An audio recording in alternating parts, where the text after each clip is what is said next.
Meru. Meru is worse than Embu for him.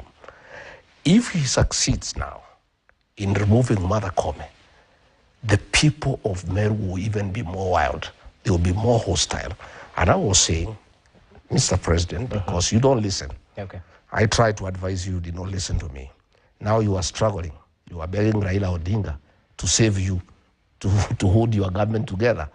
You are going home unless Raila holds your hand. And even if he does, I don't think he'll help you.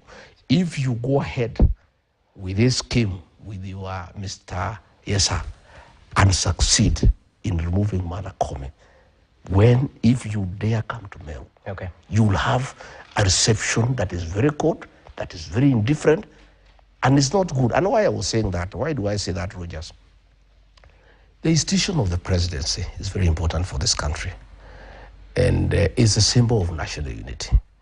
And the president should be able to go everywhere in the country and get good reception.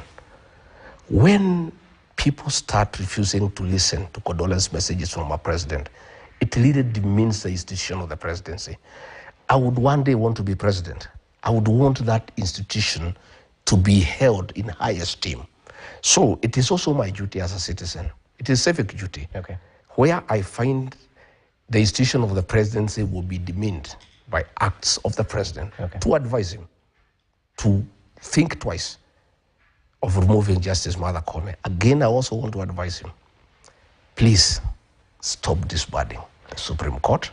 It is not good for the country. All right. It will create problems.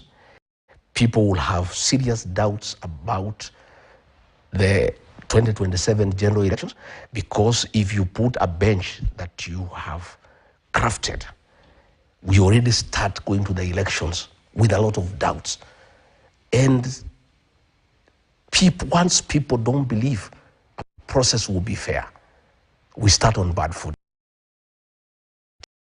And that is not good for the country. So let me ask you this, and perhaps just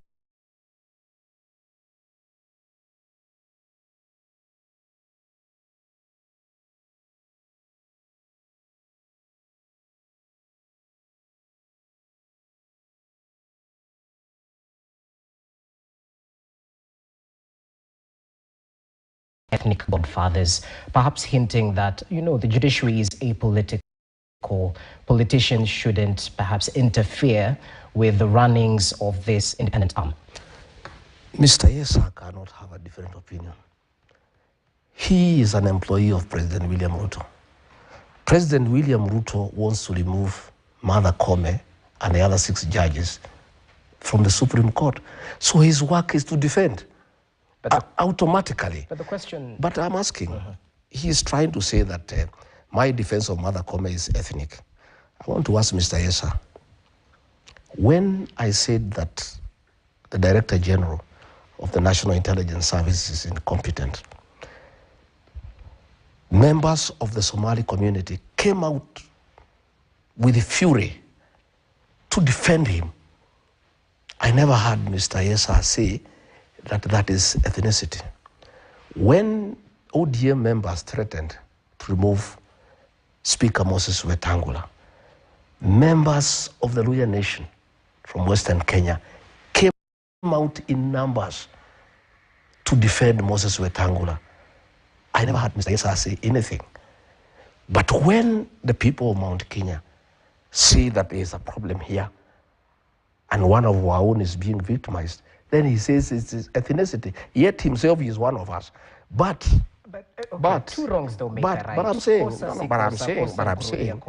I am saying, that's what all communities do. The Somali community have defended their own.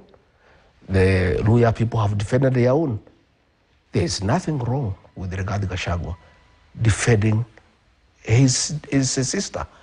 And because our MPs and senators have been compromised by President William Ruto that they cannot speak for one of their own, Mr. Yesa cannot see anything different from what he has been told by this employer.